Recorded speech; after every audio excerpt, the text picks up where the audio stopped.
it is not just Huawei that are acting on behalf of the Chinese government. These Chinese tech monopolies don't really have any choice, because if they don't do this, they're going to get shut down. All of these tech platforms have basically heavy internal surveillance operations to make sure that the kinds of stuff that isn't supposed to be on there, according to the Chinese government, doesn't show up. Someone in the U.S. State Department, Dr. Christopher Ashley Ford, not the top dog in the U.S. State Department, but I'd say like mid to upper level, interestingly enough, on September 11th, had this speech that said Huawei and its siblings, the Chinese tech giants, national security and foreign policy implications.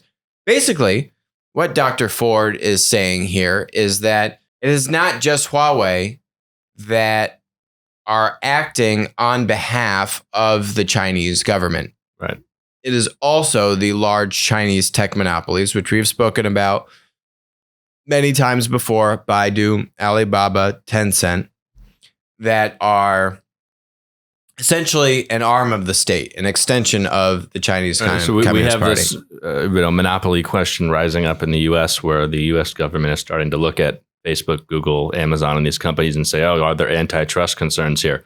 China took a very different route, which said, not really. We're just going to use these basically as national champions. In a lot of ways, they serve as quasi extensions of the state. Certainly, in the terms of the ability to gather data and monitor it, they're certainly responsible to the state in terms of the kinds of content and things that they're allowed to broadcast. And if you don't comply, you get shut down. So there's definitely a much tighter integration between company and state here than anything we've typically see in the West. Mm-hmm. So yeah, I'm just highlighting an interesting excerpt here. China's technology national champions are the standard bearers for the surveillance and information facilitated coercive technologies that are making this oppressive police state possible. And jurisdictions such as the oxymoronically named Xinjiang Uyghur Autonomous Region are where the pilot programs and proof of concept studies for these technologies of repression are being developed and carried out. These technologies are vital to China's repressive campaign against Uyghurs, ethnic Kazakhs, and other members of Muslim minority groups. Basically, what Dr. Ford is saying is that the technology and the scale of tech monopolies in China are enabling China to do these kinds of programs. You've also probably heard about the social credit rating system that China is rolling out across China. It's basically give you a rating on how good of a citizen you are, or a comrade you are. And all of that is enabled by opening up the network and the data from within these tech platforms to the Chinese government. Now, look, at the same time, these Chinese tech monopolies don't really have any choice, right? Because if they don't do this, they're going to get shut down. So what are you going to do? You're between a rock and a hard place. I mean, you have to comply. We've actually seen their stock prices take a big hit because the Chinese government has actually penalized many of the subsidiaries amongst these tech conglomerates for not complying well enough. Right. Or what you see is they have to add a lot of costs, basically putting more and more staff basically on the balance sheet to actually monitor these things. So all of these tech platforms have basically heavy internal surveillance operations to make sure that the kinds of stuff that isn't supposed to be on there, according to the Chinese government, doesn't show up. Do I think Dr. Ford is correct? Unfortunately, I do. Unfortunately, it is true that the Chinese government is absolutely using tech monopolies. We've spoken about this on the program before, to help control and regulate, basically how people operate and behave within China.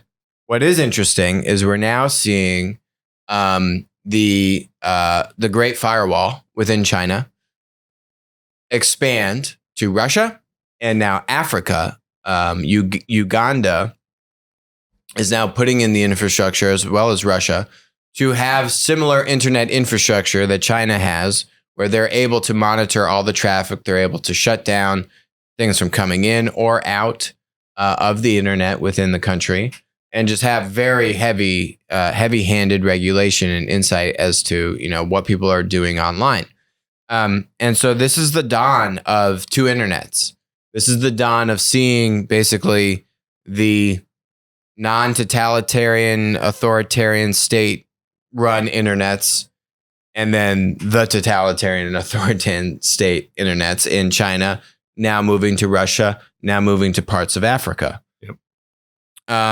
And I think what is interesting by this statement from Dr. Ford, and we'll see where this goes in trade and all these things, what we've spoken about many times before is that you see in emerging markets, in emerging countries like India, you see US tech monopolies and Chinese tech monopolies duking it out quite aggressively. Yes. There's actually a story this week about the flood of Chinese venture capital that's going into India. And look, Chinese tech monopolies also have a presence in the US. Alibaba's in B2B in the US, right? I mean,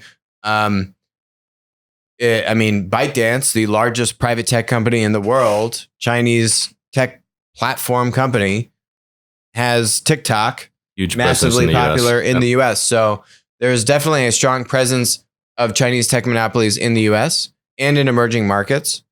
So is this a foreshadowing of the state government potentially imposing penalties or sanctions on Chinese tech monopolies? Man, that would really be an escalation of things. I mean, the Huawei argument makes sense from an infrastructure standpoint, right? From having a backdoor into all the telecommunication We saw this in another infrastructure. case, though, with, I forget the company that bought Grindr, which is basically the gay dating app in the US. And the US government was not happy about that because they were concerned about basically privacy concerns. And, would this be used to help Chinese government surveillance of people that were on the app in, the US and other parts of the world? So this isn't Huawei. There's definitely the national security concerns about, the hardware going into key backbones for internet systems. This has popped up in other places where you see concerns about platforms and the data that they have.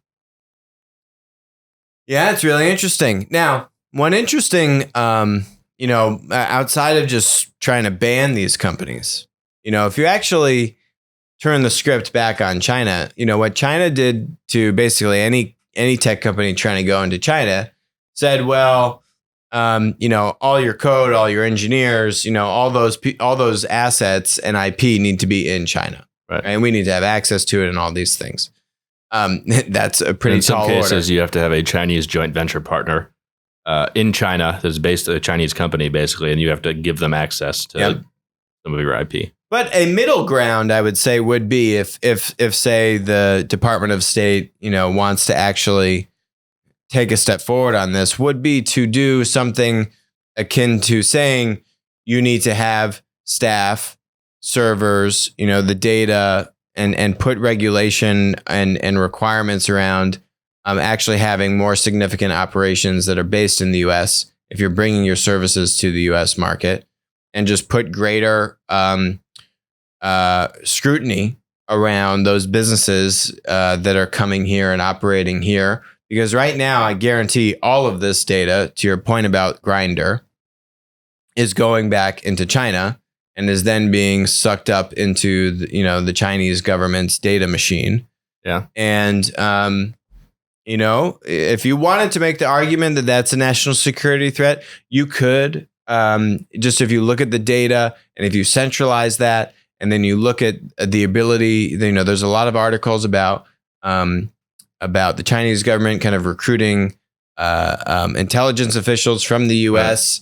and paying them off and bribing them for secrets and information. Using LinkedIn to do this. And using LinkedIn and social media platforms to do this. So if you wanted to make the argument, you could. I think banning them is probably pretty extreme, but certainly, again, putting controls around this. If you have concerns, that to me would be kind of a middle ground, as opposed to kind of just blanket banning them from operating. But it'll be interesting to see how this plays out. Hi, this is Alex Mozed. Thanks for joining us on Winner Take All. If you enjoyed the content today, which I bet you did, please comment, subscribe, and definitely message me on Twitter when we're doing live streams. Also, please note, all opinions expressed about stocks or public companies on the show are exactly that, opinions. This is not investment advice. Don't act on it. WisdomTree licensed Applico's Platform Insights data product to aid in the creation of the PLAT ETF. Thanks for joining us.